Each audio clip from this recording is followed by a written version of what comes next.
Oh, hang on. Here we are. Well, hello. We're live. Bish bash bosh, curry night. We are live. Hi.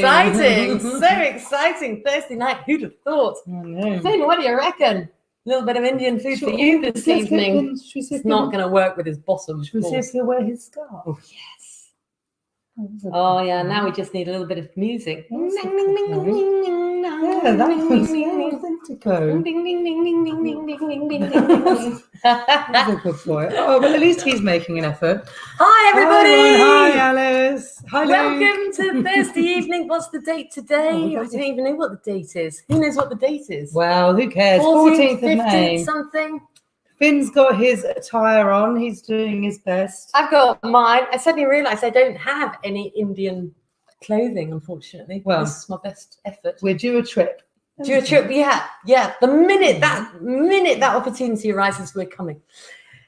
Welcome, everybody, to Hannibal Brown. This is the, I don't know, umpteenth event. Episode whatever. Episode 46 and 3/3. I'm Pam. This is Jude. And this is the lovely Finn McCool. Finn, who's got his scarf on to try and get into the occasion.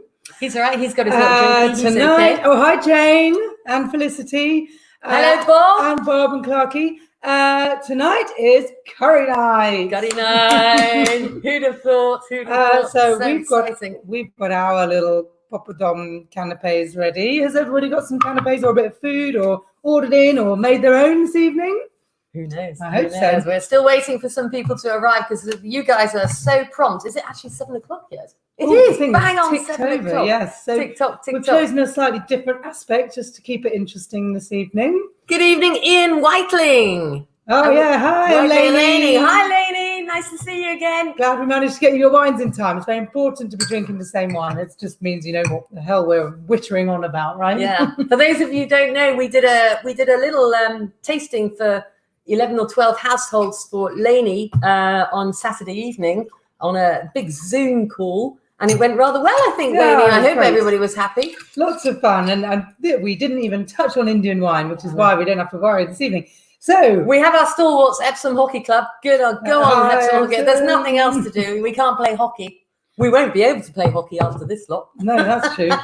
Simon and Luke are cooking up a lovely, the chicken canapé recipe. Well done, guys. Excellent. We have had the chicken curry recently in a practice run to put the recipe out there because I can't be telling you guys to make these things if actually they're going to not work. So we've got a bit of leftover curry from the night before last, which was a hake and chickpea and spinach curry, which was amazing. And actually, I'm going to put the recipe out there because it was stunning. It was not my invention. The key is to get good fish. And evening to Tim Carter from TC and Emma.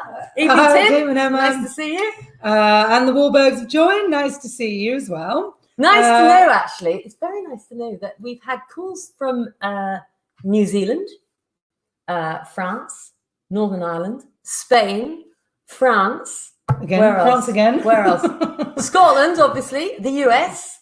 Yeah, proper international this Thursday get together. Have we got any Indians? Possibly. I don't know. So just going back to hi Kerry as well and James. This evening is curry night, so we wanted to get our Indian wines out and in front of you guys because they're fab. And the thought of Indian wine could be quite scary, a bit like how some people feel about many other countries that we sell wine from, actually. Yeah. But these guys, tried and tested, are absolutely brilliant. And it's interesting to say, actually, one of these in particular, the white, we regularly share it at tastings when we go to do tastings at for businesses and in the comfort of your own living room. We regularly take this white Indian wine, and it isn't one of those things that you'd sort of instantly think, "Ooh, I must have an Indian wine this evening." But actually, we might convert lots of people this evening. It's true, actually, yeah. And actually, going back to in other news, so this week, obviously, we've been extremely busy with doing similar to you guys, just working and then pottering about. But we had an accident at work. Oh, I had. Look at that. I can see my nose. If Nikki Virgo is watching, it was packing your box of wine The couriers are particularly kind of hectic when it's super busy, like Christmas time. So we've got to be super careful to try and pad out the boxes. So I'd put the padding in the bottom and was pushing the dividers in. And as I pushed my hands down, the edge of the box just scraped up my nose. There was dripping blood and everything. I wish you'd taken a photograph. Anyway, well, maybe in hindsight. hindsight. Anyway, so Finn's Blood ready. drip He's got his off scarf on. We're ready. Does he get his glass of wine? Oh, sorry. Finn's got his glass as well. Finn's got the beautiful. So cheers, everybody. Happy Thursday. Happy Thursday. Cheers. Here we go. Yum, yum, yum, yum. Oh, he's quite delicate this evening, aren't you? Oh, he's a good boy. So obviously Finn likes the Sula Viognier, which is the white wine that we've got. What about other going this evening. updates? Oh, other updates. Oh, I've been doing a little bit of agility training with the big guy. Put a few objects down the garden and got him to weave through them. He's sort of done lots of jumping. Yeah, he's more of a shortcut. He's actually a man after my own heart, more of a shortcut kind of a guy. But I think we'll get there by the end of lockdown, as long as we've got another 18 months of it. What else? We have had the scissors out. So yeah, I know you can't tell. You may notice we're looking particularly smart. Who's the best hairdresser around here? I'd just like to say, I'll take a bit of credit for that. I've got to say I'm terrified. So we both had a little trim, which I think we're going to have another trim in the better. next couple of days. I did notice the next date that you can have a hairdress. A hairdress. Is that just a bag over your head? The earliest is 4th of July. Can you believe it? Okay. And worse. Sorry if I'm watering on here. Worse, if you've got toothache, well, you are stuffed. Oh, well, let's go back to the hairdressing or wine. But yes, so I'll just have to do some more YouTubing and get a bit braver with the haircut. And one other thing that I actually do just want to share with everybody, and some of you guys have been with us since day one, which was back on the November the 1st, 2012, the year of the Olympics. We have just posted our eighth year of accounts. Can you believe? Oh, that's a lot of boring accounting. So we are officially into our 9th year. So hurrah, hurrah, hurrah. Hello from Steins. Hello, Faye. Right, back to India. Okay, I'm going to just do a little bit. Oh, Ian's offered his clippers. Maybe we should just go for the number 2 and that would do the job. I think that might be cheeky. But thanks, Ian. I might take it. No, I think maybe it's for the big guy. Oh, he doesn't need. Look, he's perfect. He's been very good today. He's perfect. So, Indian wines. When we launched the business, Hannibal Brown, 2012, as we just mentioned, we wanted to really push people in a slightly less traveled path, the direction of a less traveled path. Hannibal is all about exploring great wine. Great wines from unusual origins, from brilliant producers, things you don't find in the supermarket. So India came to us. We went to a Wines of India tasting probably about 6 years ago now, and there was sadly not as many producers there as we would have hoped, and not as many wines there as the producers would have hoped because logistical difficulties got in the way. But we did come across Sula, and we thought, actually, not only are these wines really good quality and value for money, but they're different. Yeah. There's no point in having a Viognier that's like a Viognier from the south of France, but it's from India just as novelty. We want it to be different and reflecting that kind of climate, etc., etc. Yeah. So,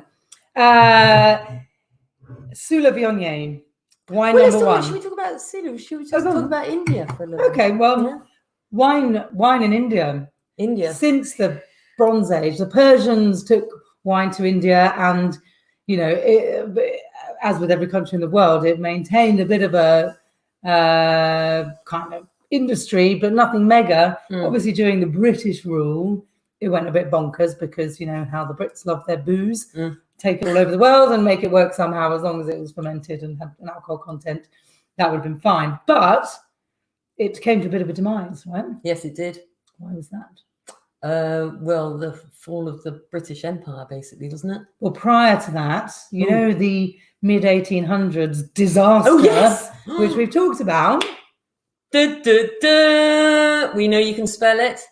The phylloxera. The bug that wiped out Europe. Europe. Little bug. It pretty much wiped out India too. And also then with the following changes in rulership, if you like.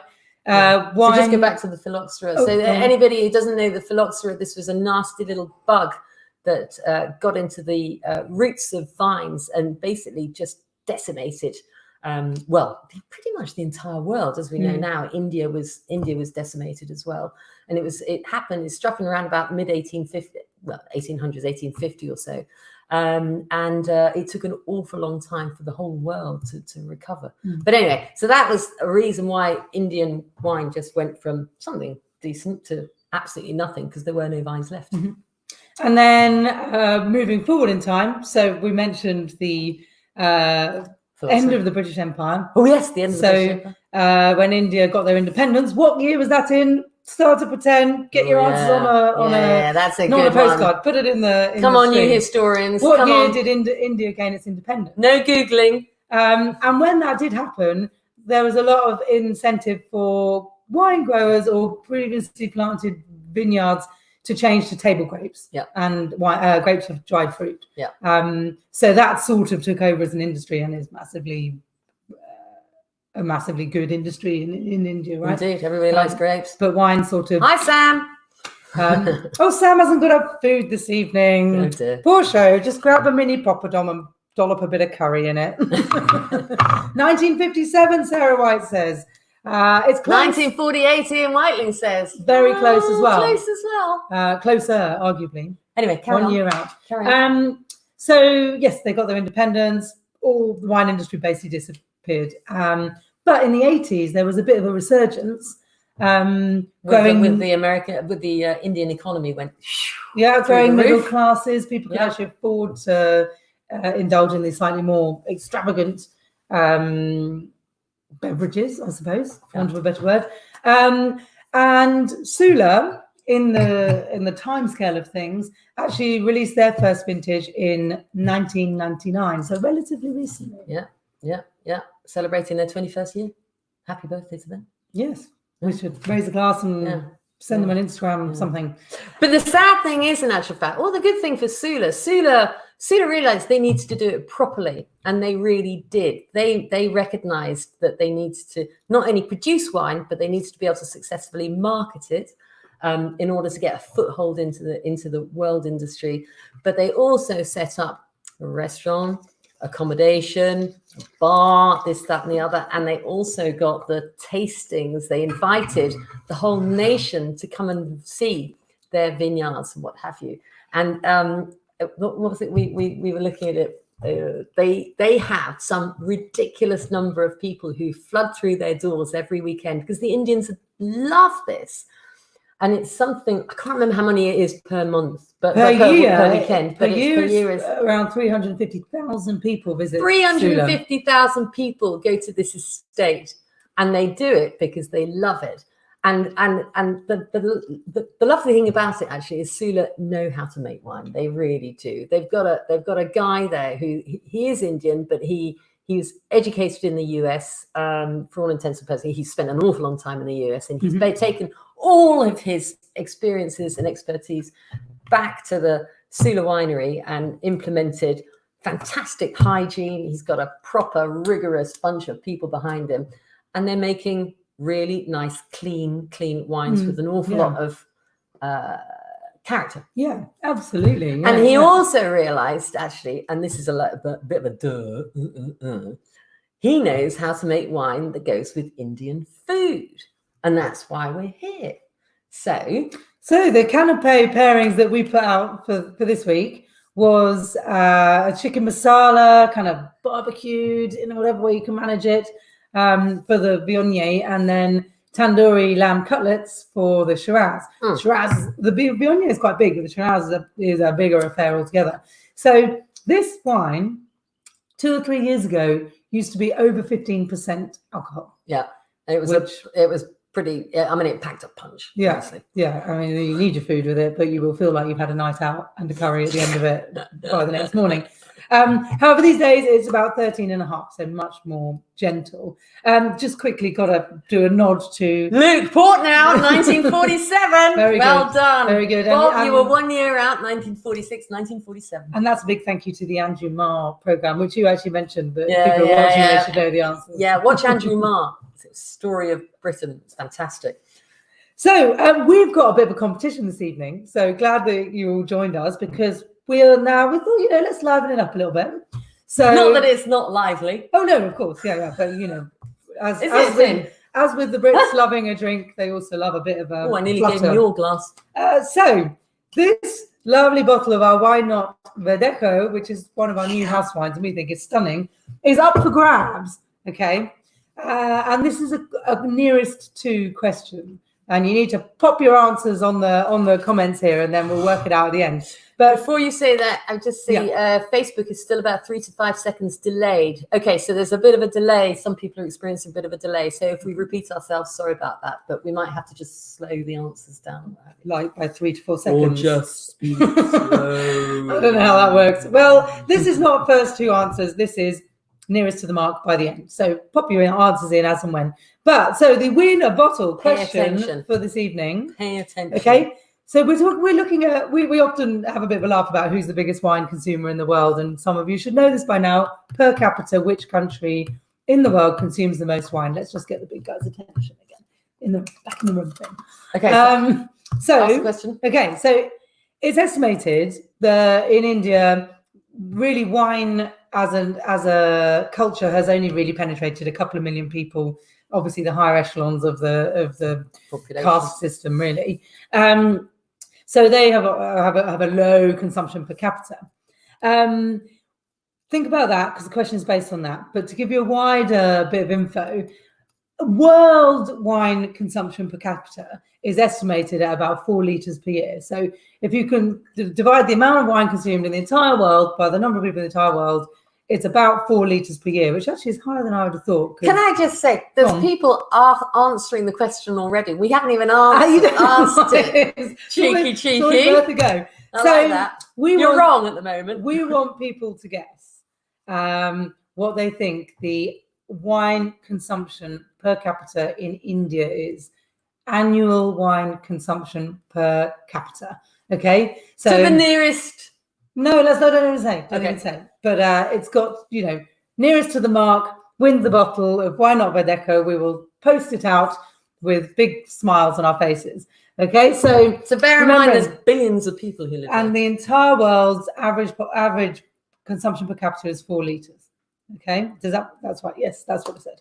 Okay, so we'll leave that with you. Keep the answers coming in.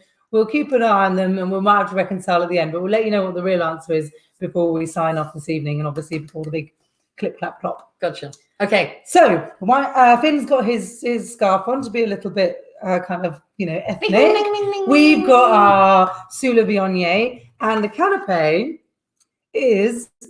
should be the masala chicken. Okay. There we go. Ours is actually a chickpea and spinach curry that we had with our lovely hake the other night. So wine. What are you all drinking and eating? Yeah. Well, more importantly, what are you all eating? Does everybody have a curry? I'm just going to test the pairing whilst Pam carries on. Yeah. So I'm going to talk to you a little bit about the grape variety here. So it's Viognier. Some of you may have heard of Viognier. Its proper birth home is in the Rhone. And there's a little village down there which really, really champions Viognier called, I will tell you, it's Condria. And when I was thinking about this today, I thought, oh my God, we've got a gap in our portfolio because one of my most favorite styles of wine is from Condria. Tiny little village in the valley of the Rhone with incredibly steep slopes. Makes it very, very difficult to pick the grapes. But hot, so lots of heat. So the heat produces an awful lot of ripeness. And obviously with heat, you don't get so much acidity. And it's the same in India. So they've taken the Viognier grape, recognized that it's a kind of similar climate in the very, very searing hot temperatures. So they've got to be careful. They need acidity and they can't have too much ripeness. If they get too much ripeness in the fruit, then that fruit, once it starts fermenting, it converts to alcohol. And that's why you get these really, really high alcohols. Like, so Sula a few years ago was around about 15% alcohol. And it was like, boom, packs a punch. But they've obviously been learning and they've managed to pull back on that alcohol. And this one now is only, what is it, 13 and a half. 13 and a half, which is pretty much average these days for any particular wine. They'll be using different yeasts and what have you, but they're definitely producing wines which are much more balanced. So with this wine, when you taste it, you need to have it super chilled. Obviously, you need to have it super chilled, but you noticeably, there's a kind of quite a lot of bigness to it. And that is the reason why it goes so perfectly with Indian food, because Indian food, as we all know, packs a punch.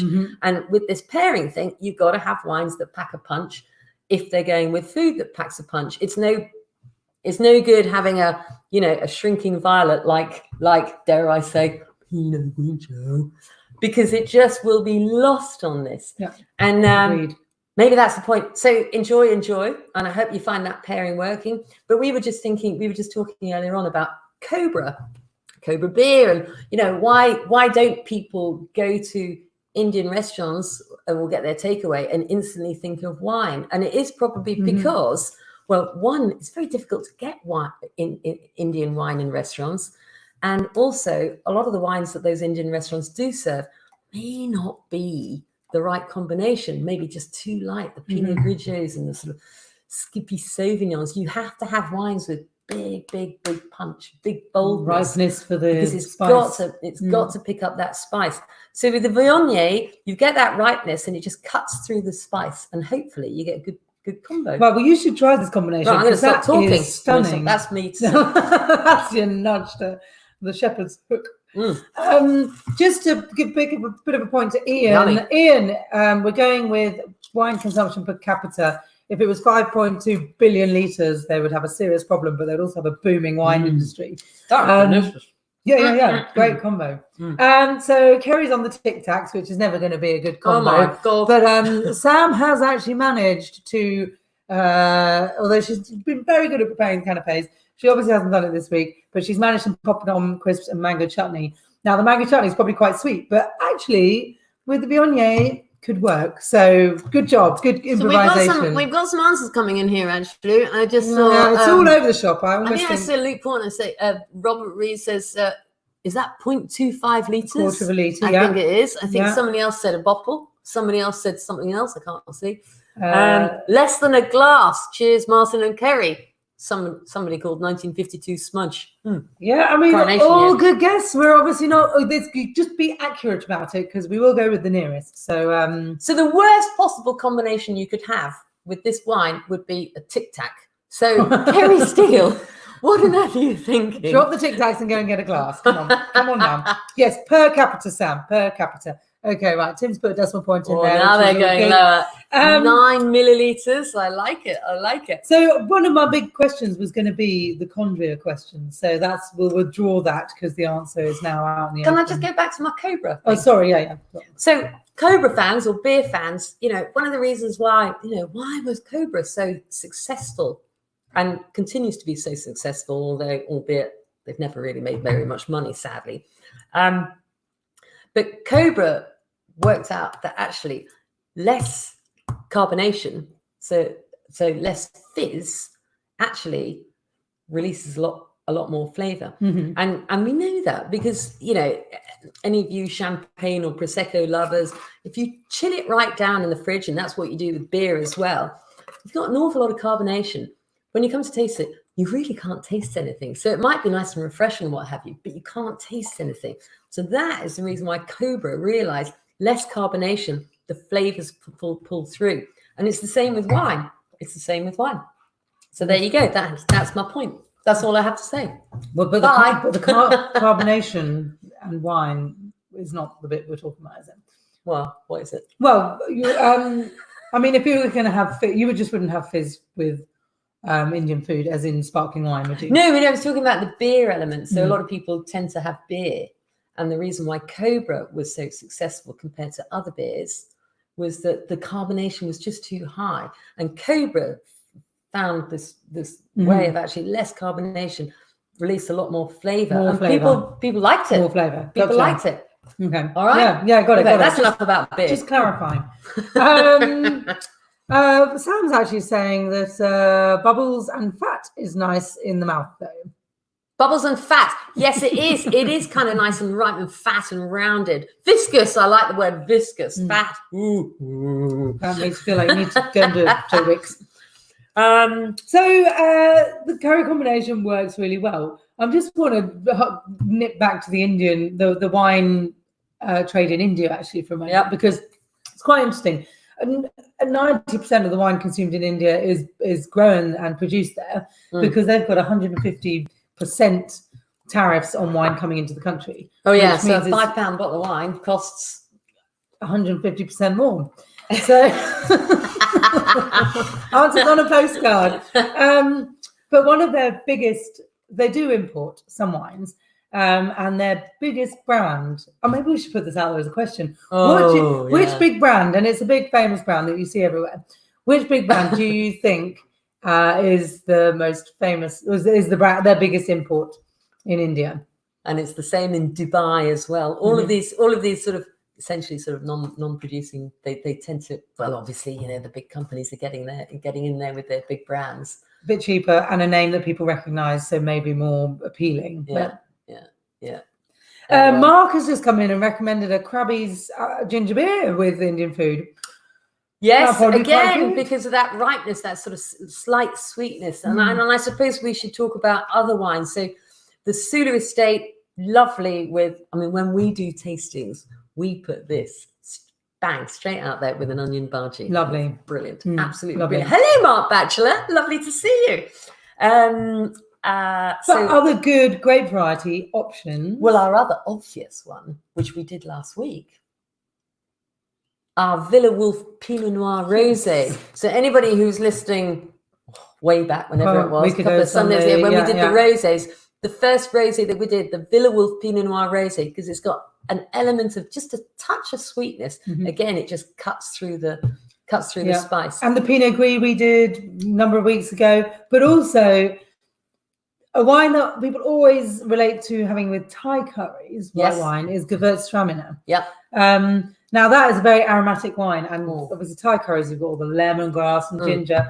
And I think if you were going to have a Gewurztraminer with an Indian curry, maybe you could do it with Sri Lanka, but with Northern Indian, you need one with a lot of ripeness, not body, because they're just, those aromatics aren't going to hold their own. You need to have a bit of oomph. Yeah, like this wine does. So I think this is lovely, actually. Yeah, absolutely. So a shout out for our Bon Courage Gewurztraminer. Now that is an interesting wine. It's South African and it's dry as a bone, but the Gewurztraminer, the grape Gewurztraminer, is so aromatic and so sort of floral and what have you that it gives you the impression of sweetness, but it's not. It's bone dry. But key to all of these white wines with spicy food, they've got to be super chilled because as soon as you open the cork, in any case, they're going to release instantly. Oh, and I just mentioned cork. So here's the thing: we've had a bit of a poll going on our social media, which is preferences between screw cap and cork, and the powers that be are telling me that apparently the preferences are running at 50-50. So we need as much input to see actually whether there is an ultimate sort of preference. I mean, for me, well, I think there's a place for both of them. Yeah, well, that doesn't help the 50-50 scenario, does it? You need to get off the fence. All right, cork all the way. Cork all the way. So we've had a few guesses coming in, and I think I've waited the 3 to 5 second delay that YouTube would be behind. Luke has suggested Jacob's Creek, Wolf Blass, or please not Gallo. Any of those. Sam has suggested Penfolds, all very good guests, but actually, yes, Luke, bang on. Gold Star, people of the day again, Jacob's Creek, the most imported brand into India. I tell you what, when you tune in on Sunday evening at 6 o'clock and we talk about Australia, oh my goodness me, we're going to have some fun. We're going to talk about the worst and the best. Don't worry, I'll try and brief her before so it's not too offensive, just in case we've got any Australians in the room, worryingly. Ian Wakeling, does cork make a difference in the taste? Well, Ian, it is a good question. I hope not is the answer. It's a closure. It makes a difference in the aging. It does make a difference in the aging. It's another question. It's another story, Ian. It's going to take an awful long time to answer that question. We are thinking about maybe doing a slightly more technical evening. Not that it will be too dull or whatever. But I'll come back to you on that one, Ian. But yeah, cork and screw cap, age old, all the conversation, they are actually developing screw caps with the ability to be slightly permeable. Yeah. Because that's the difference, is that screw caps are sealed, corks breathe a little. So there's technology developing that means the two might mirror each other, but one in a slightly more kind of sci-fi way. Point though, just going back to the Sulas, so the two Sulas that we've got, Sula Estate Viognier and the Shiraz that we're going to go on to in a second, they're both under screw cap. They used to be under cork. There's a reason for going screw cap, and actually, there's lots of reasons for going screw cap, but one of them, for me, is it's a message from the winemaker to say, drink it now, because because the screw caps tend to be a lot more fresher, and they tend to be drunk at an earlier age. So if it's on a screw cap, then actually, arguably, you probably don't want to hold on to it for too long. For me, that's a message from the winemaker. Yeah, fair enough. Okay. I'm just going to repeat our ongoing question. To win, we almost need we're going to have to get a Debbie McGee. Why not? Maybe Finn could be Debbie McGee.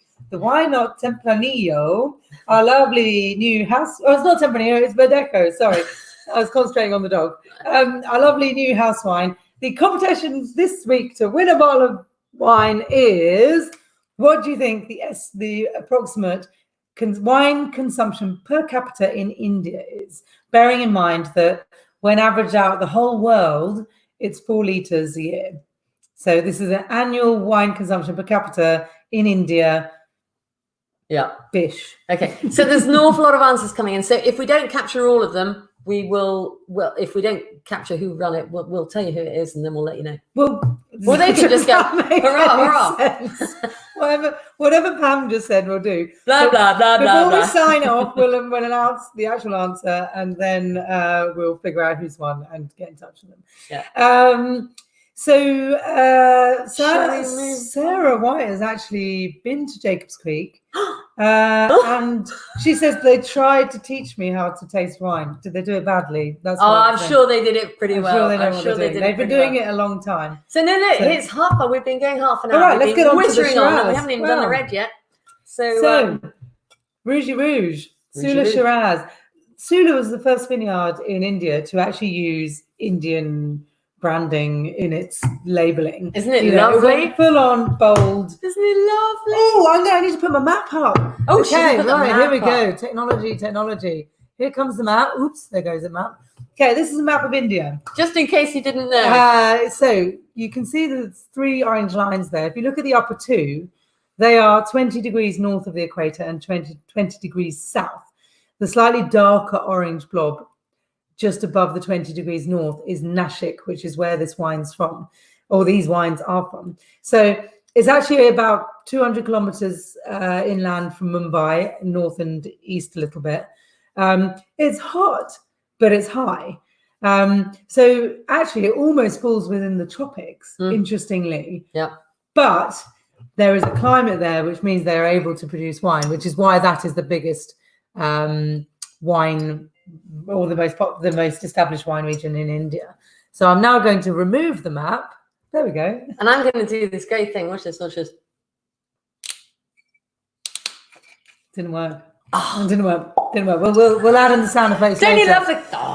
Well, and in the meantime, I'm just going to show you a really nice picture that I got from Tim the Sula. Carter's point. Actually, he said we've got to be steady on the Aussies because the ashes are coming. Oh, scary. Depending. This, I'm going to show you a really nice picture. This is from the Sula website. Isn't that lovely? And this is during the harvest. And I just think, that's exactly the image you want to see. This winery, Sula, they are not just in the wine industry, but as a business, respected as one of the most ecological, environmentally sustainable and people-friendly businesses in India. That's not just the wine industry, that's all the industry. Yeah, and it's really impressive, actually. Yeah. They care about the people. They're all about environmental ecology, balance of nature, not ripping the landscape for financial gain. Yeah. And all of the villages in the surrounding area, which was a very poor area, while during the sort of growth of Sula and the success story it's been, they have all benefited because their local workers work for the vineyard and they look after them. So it's a real the winemaker and the father of the brainchild, Rajiv Suman. He was all about ethics and doing it right. And actually, it's really brilliant because they are a big winery in India, and we're all about smaller wineries. But actually, when you look at them compared to any other winery in the world, almost they're a small producer. Really. But they are a huge success in actual fact, because I mean they did, in the 1990s when the Indian economy was growing, I mean it was booming. Everybody was getting on the bandwagon. There was loads of little vineyards jumping up left, right, and centre, and onions and potatoes were being grubbed up in favour of vines, and unfortunately it didn't really last. And the reason was because I think I might have mentioned this earlier on, but the nagging element that they didn't really get to grips was it was so important to get a foot in the door of export markets, and they needed to get into the supermarkets, and they just couldn't get the shelf space. They didn't really have the know-how to, the marketing know-how to do this, and it was a massive gap in how these new wineries had developed. And as a result, there were very few. Well, there was this huge explosion of wineries, and then unfortunately, they reverted back to the onion growing and this, that, and the table other. grapes as well, I suppose. Table grapes and what have you. And as Jude said, we went to this Indian wine tasting, which was put on by the Indian consulate, and well, half the wines didn't arrive, unfortunately, and there were probably only 6 or 7 wineries there representing the entire country. So kind of sad, but the upthrust of this is that Sula is one of those that really did know how to actually battle on, and then this is why they've got like 40,000 Indians going there just to go and experience it at the weekends, every weekend. And I know somebody asked the question, what's their hotel like? It's phenomenal. And no, unfortunately, I haven't been there. I have not been to India, sadly. Jude's been. I have, yeah. They actually have. But if you're going to plan a trip, go at the beginning of February, because Sula hosts what is called Sula Fest. I'm going to get you a photo. So it's a festival, a music festival, but in their vineyards with, they've got an amphitheatre there. Look, here we go. Let's get this up there. Look at that. Oh, that's a lot of Indians having a good time. It's a proper music festival at a vineyard. So you've got really nice wines, and it's probably absolutely bonkers. It was probably more bonkers when it was a 15%. Okay, Tim Carter's saying, I love the white Sula, but for research, should I persist with the red with our tandoori chicken? Right, let's just get a nose in this red. Well, I just want to point out, so Tim Carter, I know he emailed earlier on, he's having tandoori chicken with, I think, a little bit of coconut. I think that's what he said. And the coconut sent a message back to me and said, ooh, coconut, maybe a little sweeter, maybe the Viognier is better with it. If it hasn't got coconut, then I would definitely go down the rouge red one if you can. Are you still eating? There's no stopping her. There's a new combination. Oh, you're right, doggy. It's terrible, isn't it? She's eating. He has been fed, by the way. We don't not feed him, do we? He looks lovely. Here, let's just do a bit of this there. Oh, there. Now you're looking good. I think we should do Moroccan night. Oh, I actually think that because the Shiraz is really bold and fruity as well, but not too serious on the tannin front, I think either would go really well. I do recommend just opening both and trying them, because it's just such an interesting comparison. And let's face it, there's nothing else to do. Oh, sorry, Dougie. It's all right. Get this off my head. They are very, very different. That's why I recommended the Shiraz with the lamb, so it's more red meat, bit bigger, and then the Viognier with the chicken. But actually, it's interesting to try these things. I think the interesting thing about these wines, though, is that if you put a blindfold in, you wouldn't have a clue where they came from. And to me, actually, this Shiraz is more like a South African Shiraz that you get. It's so clean, but it packs a punch. But what do we mean? We say, "Oh, what I like Indian wine." It's like saying, "I like Australian wine. I like French wine." It's a nonsense. It doesn't mean anything. But certainly, if you put a blindfold on, you wouldn't have a clue where these came from. Maybe you think probably more Southern Hemisphere than the Rhone, which is, but it's not, is it? No. So go back to the map. It is Northern Hemisphere. Yeah, would if I you believe? find the map again, I find this quite. This is an interesting fact. Well, I think it's interesting. So just amuse me for a moment. She might be getting a bit geeky. Tell us if we're getting geeky. Back to the map, yeah. So the equator is much further down from the Nashik region. So it is a northern hemisphere region, but they actually harvest their grapes and do their winemaking in accordance with the cycle of the southern hemisphere wineries. So they'll be picking from sort of Christmas through to April. Yeah. Yet it's northern hemisphere, which I think is really interesting.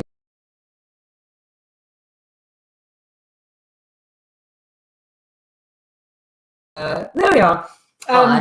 We used to do Brazilian wine, 2 Brazilian wines from a winery called Rio Sol, and they were reportedly the closest to the equator in the world. And they actually didn't follow individual harvests because they had such an ongoing climate. So they might have one vineyard that had fruit on the vine and another one that they were pruning, which were almost 6 months out. Yeah. So they'd have 2 harvests a year in a continual production. Yeah, so they had non-vintage on their wines all the time because they didn't have a vintage to declare. Which Sula could probably do, but actually they're a bit more serious about it. They're like, no, we're going to do this right. And then each wine reflects the year and the weather. Yeah. And actually this year, across all of India, they're expecting production to be about 20% down. And that is because last year there was a brutal monsoon. And, that has an awful effect on vineyards. Vines don't want too much water, do they? So, year on year, you want a wine to be different, which is why it's so nice having these smaller producers, not the big brands who just blend and produce to make sure that your Kumala... Oh, we're going back to Australia. South African. But yeah, so it's just instead of keeping a constant flavour of the wine, let's keep a reflection of the weather and the situation that year, which is much more charming. Isn't it? I mean, it's testament to how good the winemaking is because the climate is such a non-constant. So this is these are the problems about wine. We'll talk about Foster's on Sunday, is it? Foster's, those big beer company, who tried to get into wine and didn't do it very well. But I mean, beer production can be a constant because it's just bang. But with wine, you are absolutely you're at the mercy of the weather. You're a slave to the weather. So here we are. Let's try and do this so you can actually see them. Sorry. There we go. So Sula. What does Sula mean? So Sula was named after Rajiv Samant's the winemaker or the brainchild, father of the brainchild. His mum was called Shula. Sheena. Oh, got him. Sharon. Sharon. Let's call her Sharon. It was Sulant or something. Anyway, it's named after his mother. And the reason being he wanted this winery to be all about Indian heritage. Nice. There are families from all over the world who have gone, winemaking families have gone and set up and produced wine in India. There are the Fratellis. We tasted an Italian family. Their wines, they were growing Sangiovese, tasted just like Italian Sangiovese. So we thought, well, why bother? Chandon is there. As in Murti Chandon, the Chandon, yep. But again, making very European style wine. So why don't we'd much rather go for something that is reflective of that region? And that's why we might, one of these evenings, do a Lebanese night. Oh, yes. Finn could get his scarf back on. So somebody just said that actually the Shiraz, it's big, but it's not as big as some Shirazes. Yeah, and you're absolutely right. Yeah. It's not as big as some Shirazes. It's still I just think it's nice and balanced, to be honest. I just think it's nice and balanced. It's big and rich in colour and deep and dark. And there's an awful lot of people who drink red wine without food. Ooh, I struggle to drink red wine without food, but here I am drinking red wine without food. It's not too monstrous. And we don't have any food. And we haven't got any food. We've never got any bloody food. That's what. Let's give Finn a little drink just whilst. Whose was this? Tim Dodd. What's it? Petrus 05. Sushila. It could be much. Chateau Kefraya. Yes, Kefraya. Might be Kefraya. Might be something else. But yes, so every vintage that reflects that year in weather, and that's why you have like the 05 Petrus that Tim's talking about. Particular wines of particular years that gain such enormous followings. Yeah. because they can only happen once. Yeah. It can only happen once. You only have all of those conditions once. Yeah. So that's the beauty of it. So other wines that we can drink, that we can offer, that go with spicy food, Indian, anything with a little bit of spice. And when we say spice, it doesn't have to be hot spice, just, big flavors. Yeah. Yeah. The Casas del Bosque Syrah, which we showed with you recently, whatever. Again, because there's lots and lots and lots of lovely ripeness to it. Any wine with lots of ripeness. Simon Hackett, which we were showing on Sunday evening. Sunday, you're not allowed to Simon talk about Hackett. that Some yet. people call him Simon Bennett. It's Simon Hackett from Australia. That's a lovely wine. It's a Grenache. So the Casas del Bosque Pinot Noir, which was the Syrah that we showed. Yes, their Pinot Noir. It's not a light, delicate Pinot Noir. It's a Pinot Noir that goes boff and like boshes you between the eyes. Yeah, but big ripe fruit, and that's really nice. We've taken that occasionally to Tooting to a Merch Masala banquet. Yeah. So one thing to say about this Syrah or Shiraz, they call it Shiraz. It's Syrah. It has it's been aged in American oak, and that's probably a cast back to the fact that the winemaker did his education, his training in America. But American oaks are a lot more sort of, well, they're big, but they're more sort of vanilla-y, and you do get a little bit of vanilla-y sort of smoothness coming through, rather than just like oak, wood. So it makes it sort of like a little bit more. It's still soft. Lovely. Actually, this wine, must mention it. This wine, the Sula Shiraz. Sorry about the lighting. Sorry about the back to front moving. In 2014. This wine was in the Wine Enthusiast's top 100 wines of the world. This wine was given a big number 25 stamp, which is pretty amazing, and was definitely the first Indian wine to ever make it, and probably the only ever Indian wine to make it into that. I do know that anybody who's been to India and has maybe tasted wine in India, you may well have come across Sula. But it is arguably the one to go for. And you know what? We like their ethics, as Jude said. They work ethically. They look after their team. They look after the land. They just do things nicely, and they give everybody a great time when they go there. Yeah, they put on festivals and they plant trees. What more could you want from a winery? Exactly. It is almost smoky. Yes, it is almost. I've always said that I think there's a hint of tobacco, like masala-y spices. Cigar, get your cigars out. So I actually did a tasting with Ian Whiteling. Asked that question. I did a tasting one time and it was a cigar and red wine tasting. What pairing? It was a cigar and red wine tasting. And I went along, and we were given a cigar with every single wine, and we only got to the second cigar, and these great big cigars like Monte Cristos and what have you. And bear in mind, the whole room was just like you couldn't see anybody, you couldn't taste anything. So for next Sunday, strangely enough, they never repeated it. It's quite funny though. Maybe we'll do that. Maybe we'll do a cigar and wine pairing pack that we'll just send out. Hey, what's that? What's that? I'm just before. Well, we'll say that when we repeat the actual. Oh, she's got another question. No, I've not got another question. But just in case, for those of you who maybe weren't here at the beginning, we've got a little competition to win our bottle of lovely Why Not Verdeco. And what you've got to do is be the closest to the mark to the average annual wine consumption per capita in India.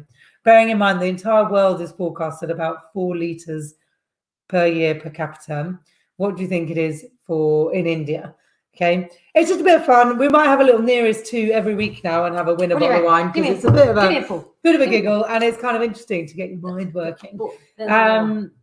So get your answers on the chat by the end of this. Once the chat's finished, we won't take postcards, we won't take phone calls.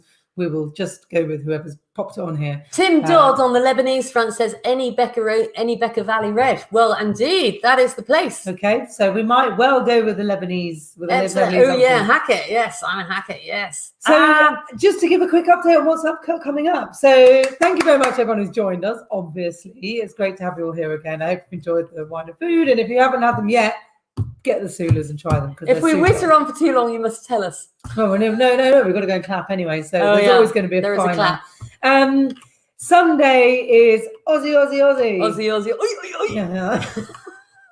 That wasn't rehearsed, you can tell.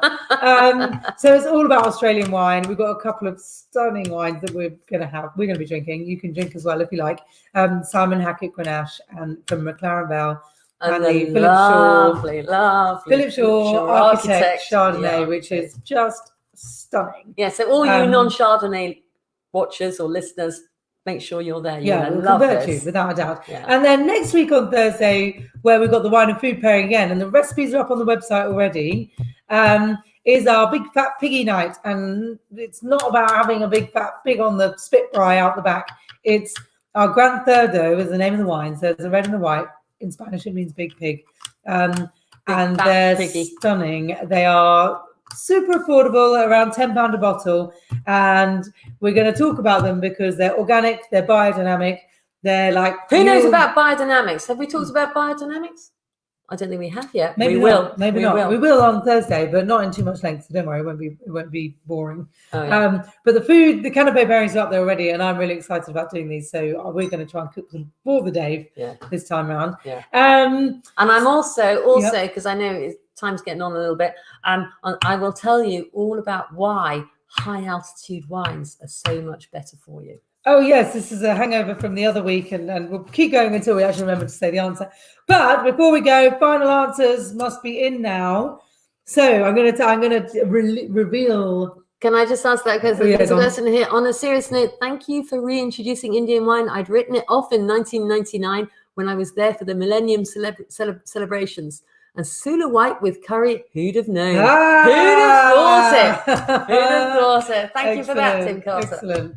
Okay. So the average wine consumption annually.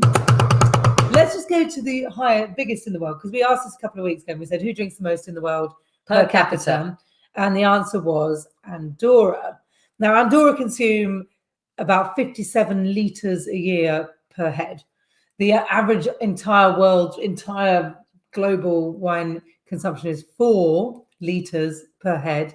But in India, bearing in mind there's a couple of million out of billions who actually drink wine, the average wine consumption per head is actually only about 5 millilitres.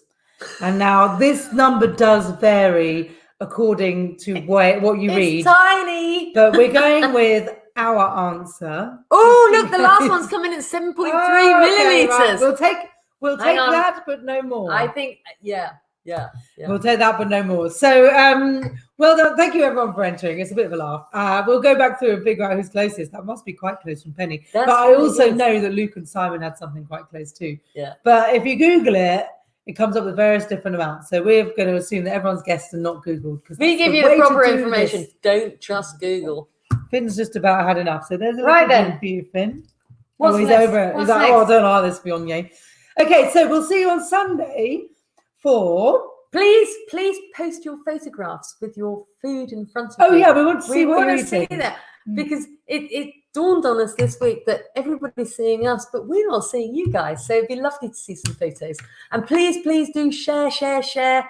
And we will continue doing these for as long as people want to listen to us wittering on. Quite right. So see you Sunday. See you next Thursday. We'll let you know what the results are of the competition. Please do share and invite anyone along to come and join us. Don't forget our DIY tasting kits if you want to do a DIY with your friends and family.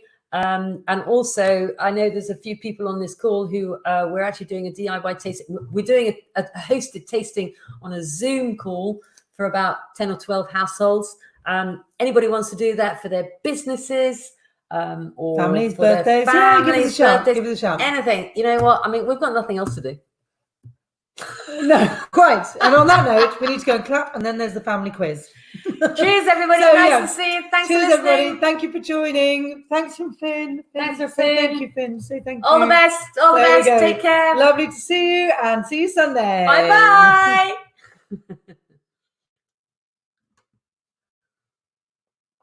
We're still there.